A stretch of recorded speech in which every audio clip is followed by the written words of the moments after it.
Hi, my name is Laura Kendall, and I am a full-time film instructor and humanities department chair at Oakland Community College at the Royal Oak campus. And I'm here to share a little bit about my journey as I end my 2-year commitment to Galileo.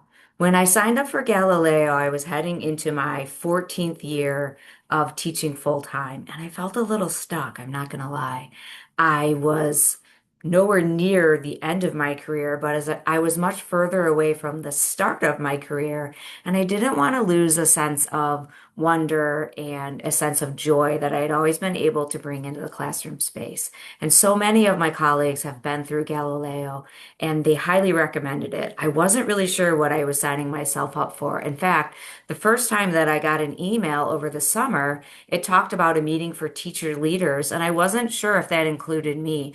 I always thought that a teacher leader was somebody who held an advanced degree in teaching, maybe somebody who administrated or created curriculum, somebody who sat in an office.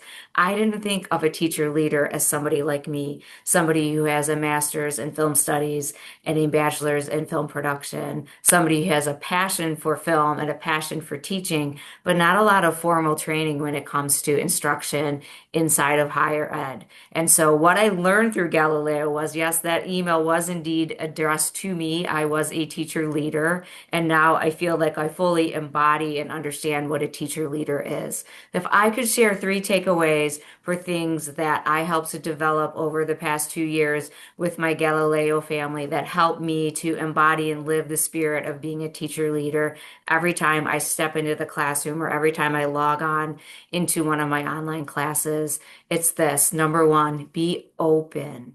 If you come into a space with the attitude like you already know everything or you're not interested in what anybody else has to say, you really shut down your opportunity to learn and grow. And in that openness is kind of baked in a sense of collaboration. The collaboration that I got to do with working with dozens of other teacher leaders over the past 2 years has been invaluable to me. Even if I'm working with somebody who's teaching in elementary ed, those students are going to come into my classroom one day. So it's really great for me to be open. And my second bit of advice is to listen more than you speak and to be an active listener. I know that we have so many wonderful things to share, and sometimes we get into a room and we want to dazzle everybody with our knowledge or dazzle everybody with our anecdotes. But what I really found through this Galileo experience was I learned the most and I grew the most when I was listening, when I was hearing,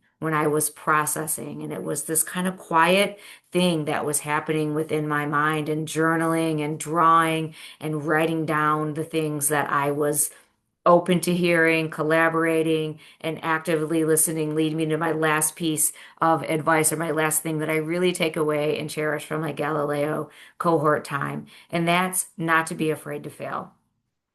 I understand. Nobody wants to get up in front of a group of professionals or a group of students and feel like they don't know what they're doing or feel like they're a failure. And so we might want to get into the habit of rehearsing and practicing and staying on script or having really structured timelines of, what we're going to do in class to the 5 minute increment. But what I found through Galileo with all of these wonderful things that I was learning was I wanted to try them out and I wanted to try them out on my students. So when I get into the classroom space, I take some time to see where my students are at, to measure the temperature of the room. How are you guys feeling today? What would you like to do today? Would you like to have more of a lecture? Would you like to have some quiet time to read and engage with the material? Are you excited to watch the film today? Hey, are you open to trying this? Let's try this. Would you be open to experimenting with that? And so bringing my students in to this sense of a space where